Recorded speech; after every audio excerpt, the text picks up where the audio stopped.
श्री पृथ्वी वैकुंठ महापुराणम द्वितीयः स्कंदः पृथ्वी गर्भरहस्यम्।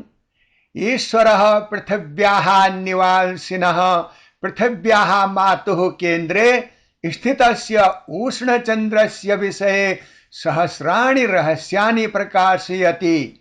अपि च व्याख्यायते यत् गर्भात् निर्गत्य सः नव आगतस्य पृथिव्याः परिक्रमणं संपूर्ण युग पर्यन्तं करोति।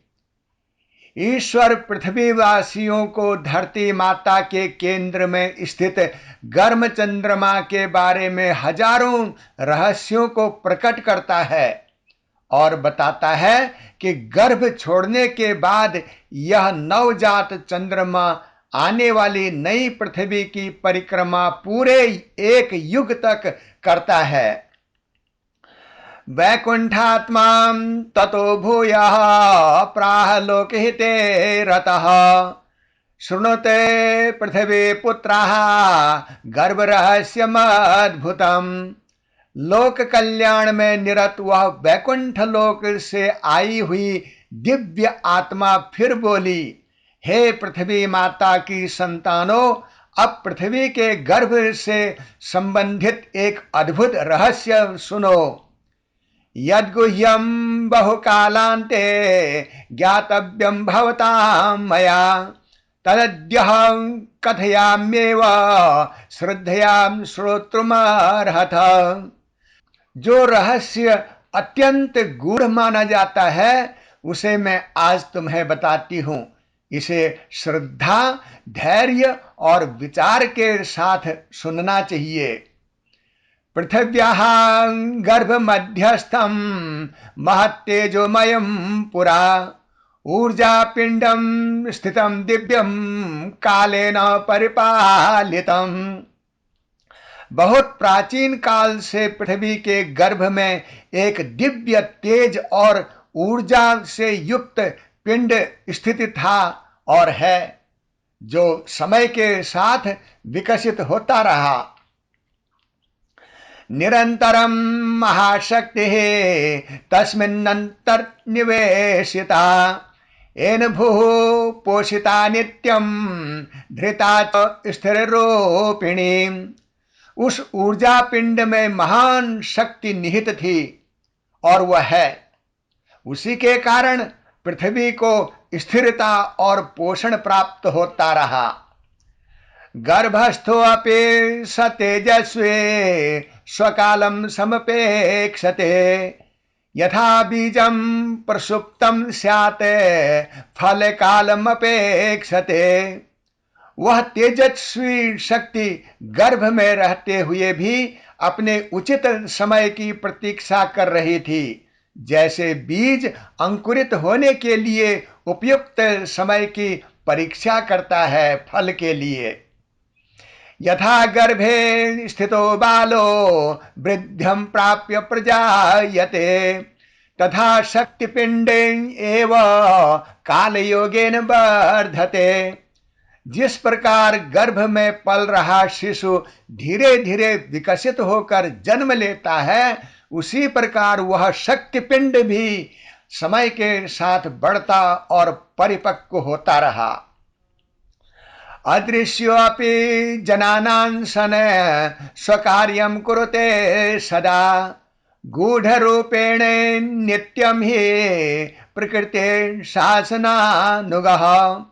यद्यपि वह सामान्य लोगों को दिखाई नहीं देता, फिर भी प्रकृति के नियमों के अनुसार अपना कार्य निरंतर करता रहता है।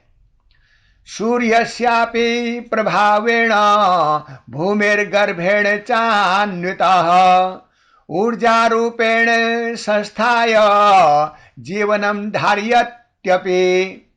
सूर्य की शक्ति और पृथ्वी की आंतरिक शक्तियों से संबद्ध होकर वह ऊर्जा पिंड समस्त जीवों के जीवन के आधार के रूप में कार्य करता रहा। न केवलं पृथिव्यां च एवं चक्रं प्रवर्तते अन्वेष्वपि जगत्स्वेषु प्रकृतेर्यमा स्थितिः यह कथा यह प्रमाणित करती है कि प्रकृति में विकास और परिवर्तन का चक्र केवल पृथ्वी तक ही सीमित नहीं है, बल्कि व्यापक ब्रह्मांडी व्यवस्था का एक भाग है। यदा तस्य महाशक्ते पूर्णतां समजायत तदा जन्म समायोगः समीपे समपद्यत। जब उस महान शक्ति का विकास एक विशेष अवस्था तक पहुंच गया, तब उसके एक नए रूप में प्रकट होने का समय समीप आ गया। ऊपर के इन 10 श्लोकों में पृथ्वी के गर्भ में स्थित एक दिव्य ऊर्जा पिंड की कथा आरंभ होती है। मुख्य भाव यह है कि पृथ्वी के भीतर एक महान शक्ति का वर्णन किया गया है। वह शक्ति समय के साथ विकसित होती है। प्रकृति में प्रत्येक विकास अपने नियत समय पर प्रकट होता है। बीज, गर्भस्थ शिशु और ऊर्जा पिंड के उदाहरणों के द्वारा विकास की प्रक्रिया को समझाया गया है। समय और प्रकृति मिलकर परिवर्तन के अवसर तैयार करते हैं। कालो जगति सर्वेषां जन्म हेतुर्न संशयः कालात् प्रसूयते सर्वं काले सर्वं विलीयते। समय ही अपनी उत्पत्तियों का आधार है। जो कुछ जन्म लेता है वह समय के आने पर ही जन्म लेता है और समय के प्रवाह में ही परिवर्तन को प्राप्त करता है। तस्मिन्नागत मात्रे तो नियतो जन्म कर्मणि ऊर्जा पिंडो महान दिव्य परिवर्तनमगच्छत। जब उसका नियत समय आया, तब वह दिव्य ऊर्जा पिंड एक नए परिवर्तन की अवस्था में प्रवेश करने लगा। गर्भबंधम परित्यज्य स्वातंत्र्यं समवापसः यथा पक्षी निर्मुक्तः प्रथमं नभसे ध्रुवम्। उसने गर्भ की अवस्था से बाहर आने का मार्ग प्राप्त किया, जैसे कोई पक्षी अपने घोंसले से निकलकर पहली बार खुले आकाश में उड़ान भरता है। पृथिव्याः समीपे भूते ज्योतिष्मान मंडलाकृतिः शशिरूपेण विख्यातः कालांतर विकासवान।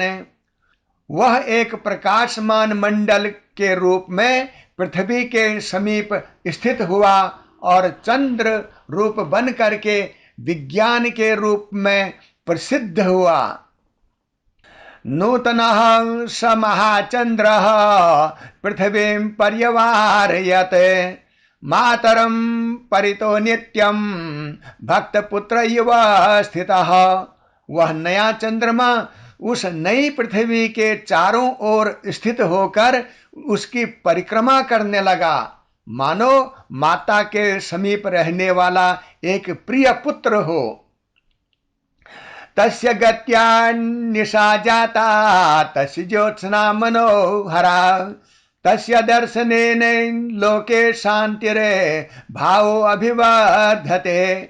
उसकी उपस्थिति से रात्रि का सौंदर्य बढ़ा। उसकी शीतल ज्योत्सना लोगों को प्रिय लगी और उसके दर्शन से मन में शांति का भाव उत्पन्न होने लगा। युगमेकं समतीत्य स चंद्रः स्थितवान् बहु पृथिव्याः सचरत्वेन कालधर्मं समाश्रितः। लंबे समय तक वह पृथ्वी का सहचर बना रहा और समय के नियमों के अनुसार अपनी यात्रा करता रहा। नित्यमेव प्रवृद्धश्च अनुभवं समवापसः ग्रह चक्रस्य मार्गेषु नियते पाठमादधे। समय के साथ वह अनुभव प्राप्त करता रहा और ब्रह्मांडी व्यवस्था के नियमों को मानो सीखता रहा, समझता गया और उन नियमों का पालन करता गया। न कश्चित् स्थिर रूपेण तिष्ठत्येव कदाचन, विकासो नामे लोकेस्मिन् परमः प्रकृतेर्गुणः। इस संसार में कुछ भी सदा एक ही अवस्था में नहीं रहता। परिवर्तन और विकास प्रकृति का मूल गुण है। चंद्रत्वेन स्थितो भूत्वा शिक्षां प्राप्त प्रकृते सह, यथा शिष्यः गुरोः पार्श्वे ज्ञानम समधिगच्छति। चंद्र रूप में स्थित होकर उसने प्रकृति से शिक्षा प्राप्त की, जैसे कोई शिष्य अपने गुरु के पास रहकर ज्ञान प्राप्त करता है।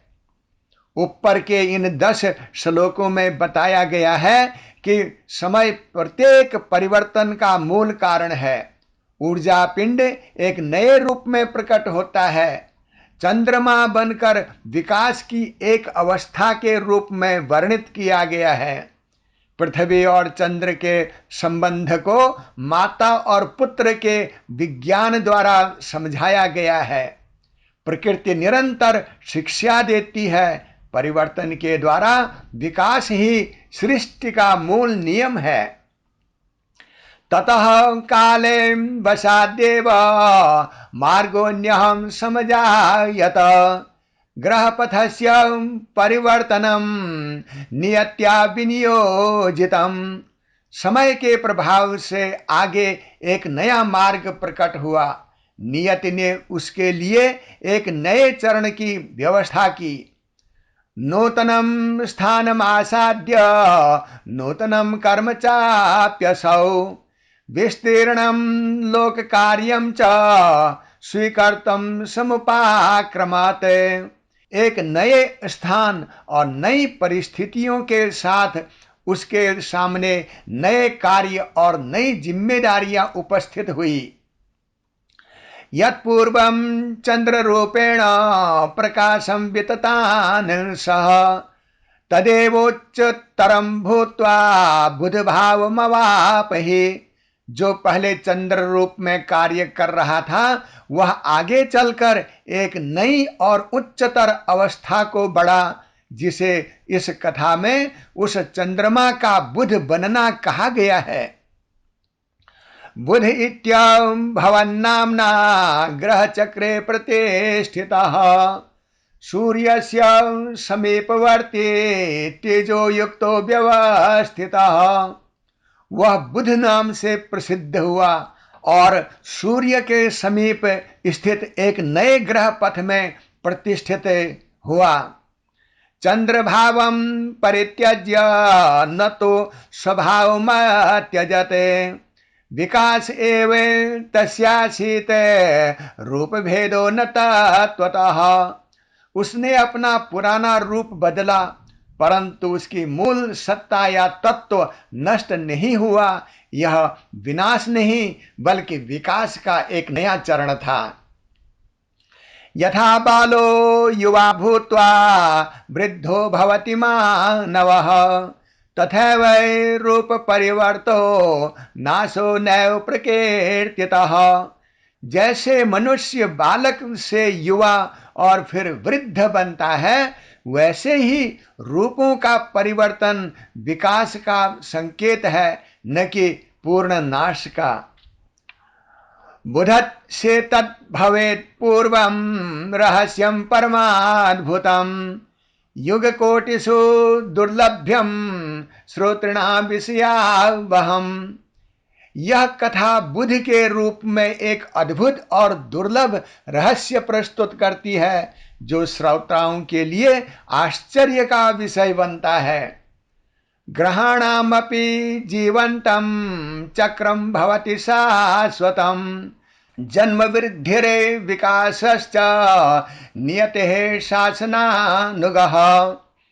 इस कथा में ग्रहों को भी विकास की एक निरंतर यात्रा के विज्ञान के रूप में देखा गया है, जहां जन्म वृद्धि और परिवर्तन का क्रम लगातार चलता रहता है। यदिदं दृश्यते लोके स्थिरमित्यवबोध्यते, तदप्यंतर्गतम नित्यम परिवर्तने श्रृंखला में। जो वस्तुएं हमें स्थिर दिखाई देती हैं वह भी भीतर से परिवर्तन की प्रक्रिया का हिस्सा होती हैं।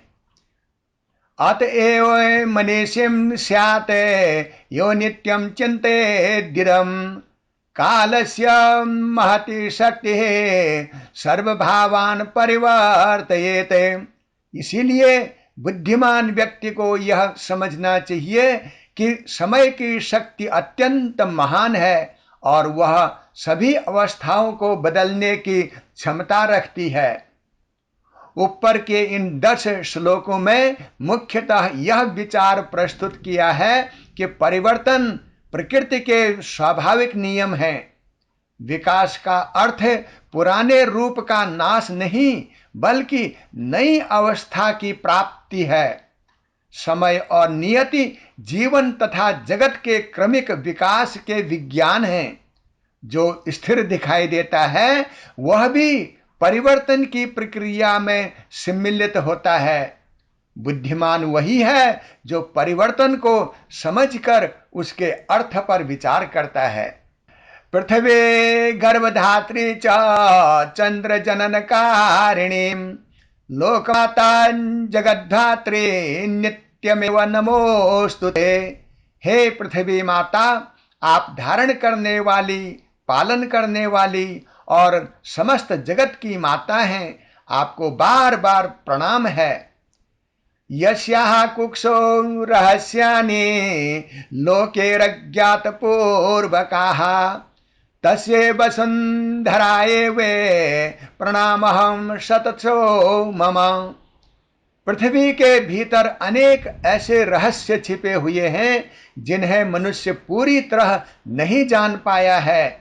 ऐसी वसुंधरा को मेरा बारंबार प्रणाम है। सर्वजीवान् समं धत्ते सर्वान् पोषयते समं न भेदं कुरुते माता स्वसुतानां कदाचन। पृथ्वी माता सभी जीवों का समान रूप से पालन करती है। वह अपने बच्चों में कभी भेदभाव नहीं करती। अतः पृथ्वी मातुश्च सेवां कुरुत मानवः यस्याः कृपया जीवनं भवत्येव निरंतरम। इसीलिए हे मनुष्यों, पृथ्वी माता की सेवा करो, क्योंकि उन्हीं की कृपा से तुम्हारा जीवन संभव है।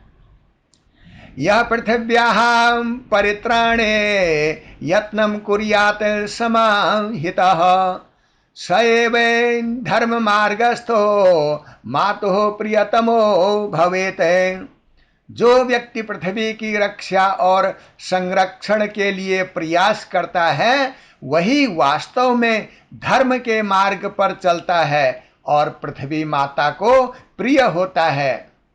नद्यः शुद्धाः सदा कार्यः वृक्षाश्च परिरक्षिताः भूमे सेवा परो धर्मः सर्वलोकहितावहः। नदियों को स्वच्छ रखना, वृक्षों की रक्षा करना और पृथ्वी की सेवा करना महान धर्म है, क्योंकि इससे संपूर्ण संसार का कल्याण होता है।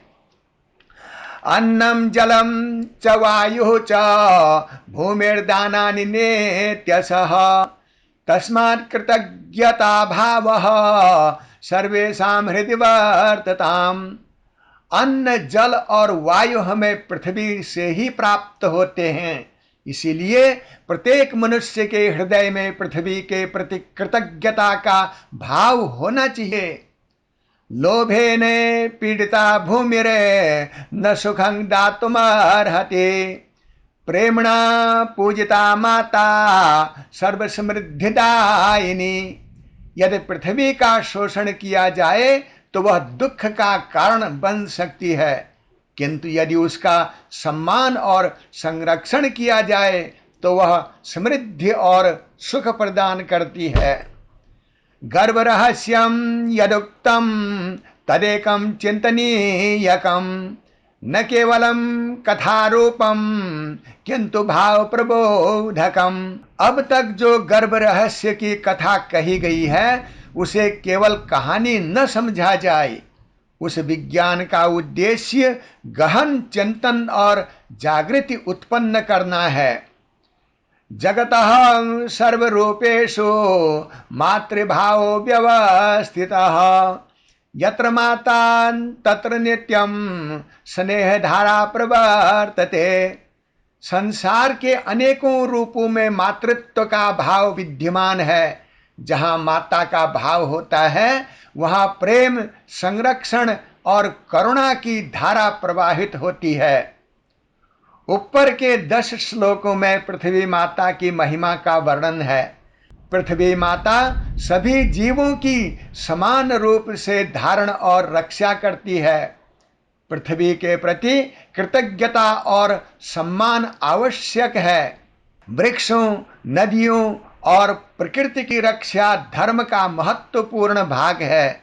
पृथ्वी का शोषण दुख का कारण बन सकता है, जबकि संरक्षण समृद्धि लाता है। मातृत्व का भाव प्रेम, करुणा और संरक्षण का आधार है। गर्भ रहस्य की कथा का उद्देश्य केवल मनोरंजन नहीं बल्कि एक गहन चिंतन और जागृति और अवतार के आने का प्रमाण है। चंद्रस्य जन्म वृत्तान्तः कालचक्रस्य दर्शनम, विकासस्य महागाथा सृष्टितत्वस्य सूचिका। चंद्रमा के जन्म की यह कथा काल चक्र और विकास की प्रक्रिया का प्रतीकात्मक प्रमाण है, वर्णन है। यह सृष्टि के निरंतर परिवर्तन और विकास की ओर संकेत करती है। युगे युगे नवान्येव रूपाणि समुपस्थिताः, नूतनत्वं जगद्धर्मः प्राचीनत्वं तु केवलम। हर युग में नए रूप और नई परिस्थितियां उत्पन्न होती हैं। नूतनता ही जगत का स्वाभाविक धर्म है। शृण्वन्तो साधवः सर्वे मननं कुर्वन्तु चादरात्, ज्ञान मार्गे प्रवर्तन्ता न मोह पथगामिनः। सज्जनों को चाहिए कि वह इस ज्ञान को सुने, समझें और दूसरों को भी दें, उस पर विचार करें और मोह मार्ग के स्थान पर ज्ञान मार्ग अर्थात ज्ञान के मार्ग पर चलें। भविष्ये अपि महद्भूतं परिवर्तनमुपस्थितं, यस्य संकेत कथनं पश्चाद्देव प्रवक्ष्यते। भविष्य में भी महान परिवर्तन होने वाले हैं। उनके प्रमाणों का वर्णन आगे आने वाले अध्यायों में किया जाएगा। बुद्धस्य चंद्रभावस्य शुक्रस्य च विशेषतः कालधर्मानुसारितं विस्तरेण कथयिष्यामि। आगे चंद्र शुक्र से संबंधित कथाएं तथा उनके परिवर्तन की व्याख्या सविस्तार से सप्रमाण प्रस्तुत की जाएगी। लोकहिताय विज्ञेयं न विवादाय कर्हिचित्, ज्ञानम शांतिप्रदम नित्यम न तो कलह कारणम। ज्ञान का उद्देश्य लोक कल्याण और शांति है, न कि विवाद और संघर्ष उत्पन्न करना। एकेव पृथ्वी माता एको अयं मानवः कुलम्, एष भावः सदा धार्यः सर्वलोकैकमंगलः। पृथ्वी माता एक है और संपूर्ण मानवता एक परिवार है। यही भाव विश्व कल्याण का एकमात्र आधार है। धर्मो धार्यतुं शक्तः सर्वभूतहिते रतः, स एव सत्यधर्मः स्यात् पृथ्वी मात्र सम्मतः। जो धर्म सभी प्राणियों के हित में कार्य करे और सबको धारण करने की प्रेरणा दे और धरती माँ को धर्म माने, वही सच्चा धर्म है। बाकी सब अधर्म व अज्ञान है। इत्युक्ता भगवानात्मा क्षणमेकं व्यवस्थितः श्रोतॄणां हर्षवृद्ध्यर्थं रहस्यं चान्यदुच्यते।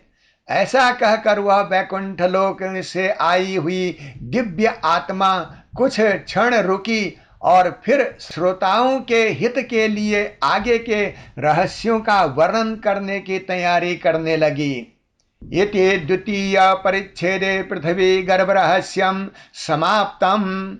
अथ तृतीय परिच्छेदे चंद्रात बुद्धत्व प्राप्ति कथ्यते। द्वितीय स्कंद का समग्र सार। इस स्कंद में पृथ्वी के गर्भ में स्थित एक दिव्य ऊर्जा पिंड की सच्चाई बताई गई है। इस सच्चाई के माध्यम से निम्न भाव व्यक्त किए गए हैं। पृथ्वी के भीतर महान शक्तियां और रहस्य निहित हैं। प्रकृति में हर विकास अपने समय पर प्रकट होते हैं। ऊर्जा से रूप, रूप से विकास और विकास से पहले से बेहतर नई अवस्थाओं को एवोल्यूशन का जन्म होता है। चंद्र रूप की कथा परिवर्तन और विकास का विज्ञान है। पृथ्वी माता सबको समान रूप से धारण करती है। प्रकृति की रक्षा और पृथ्वी की सेवा धर्म का अंग है। ज्ञान का उद्देश्य शांति और लोक कल्याण होना चाहिए। संपूर्ण मानवता एक परिवार है।